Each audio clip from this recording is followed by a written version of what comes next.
Working in the cardiac ICU, we commonly have a lot of invasive monitors that we're using to make clinical decisions based on, and central venous pressure is one of those.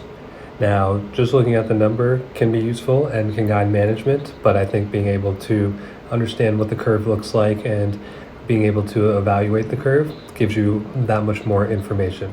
So this video, I'm going to go over what the CVP tracing looks like and what to look out for, and what sort of derangements can make it look a little funny and not normal. So the one thing I like about this picture is that it includes a EKG as well as a CVP tracing, so that you have an understanding of where systole is and where diastole is, and how that affects the central venous pressure. And when you're thinking about the central venous pressure, you're basically thinking of what is backing up behind the right side of the heart. So in terms of the graph itself, or the waveform, there are 3 points that you need to worry about, and that's the A, the C, and the V. And then there's 2 descents that you need to worry about. That's the X descent and the Y descent.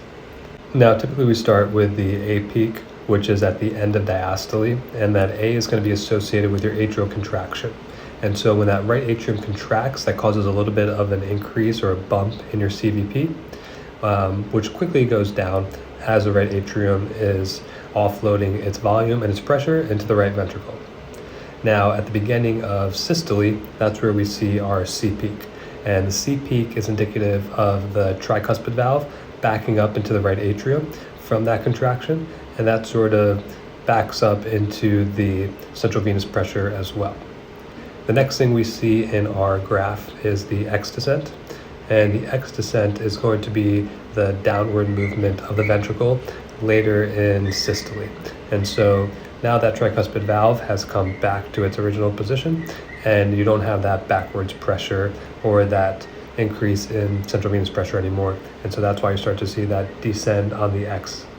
Then towards the end of systole, you're going to see that X descent come to a nadir, and then it's going to come up to your V peak, which is going to be the back pressure from the right atrium filling up with blood, and then eventually it's going to reach a point where your pressure has peaked.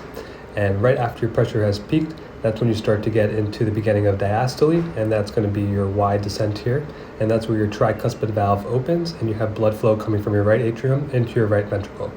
The next thing you're going to see after that Y descent is back over here to that A peak, which is the atrial contraction part of diastole, and then you repeat the cycle all over again.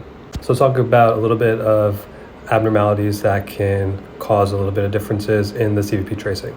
So you'll lose this A wave if you have somebody who's in atrial fibrillation or atrial flutter, because they don't have that atrial kick anymore, so you won't have that peak there. You'll have an increase in your A peak if you had someone with tricuspid stenosis or pulmonic stenosis or even pulmonary hypertension, because you have an increased resistance to forward flow. You can get what's called Canon A waves or widened A waves if you have a patient who's in a junctional rhythm, because in those patients they'll basically have atrial contraction against a closed tricuspid valve, and you'll have a massive backup in your atrial pressures because of that valve being closed and the blood flow is not going forward. Now, in terms of the C peak and the V peak, you may have a fusion of those two, as well as a blunting of your X descent in patients who have tricuspid regurgitation, because during systole, you now have flow going backwards in the heart. So that's going to bump up your CVP because of that backwards flow. Lastly, when you're looking at this Y descent, if you start to see blunting of that, or even like equalization of pressures in the CVP tracing, that can be concerning for pericardial effusion that's causing tamponade physiology, which can be a really bad sign that things are going to get a lot worse. Tamponade physiology basically acts as like an obstruction to the right atrium and the right ventricle, so you have reduced offloading of that central venous pressure onto the right side of the heart. And that's your CVP tracing. So remember that part of this graph is happening in systole, and then you have part of it that's happening in diastole, and looking how it compares with EKG can really help you remember what's going on and when.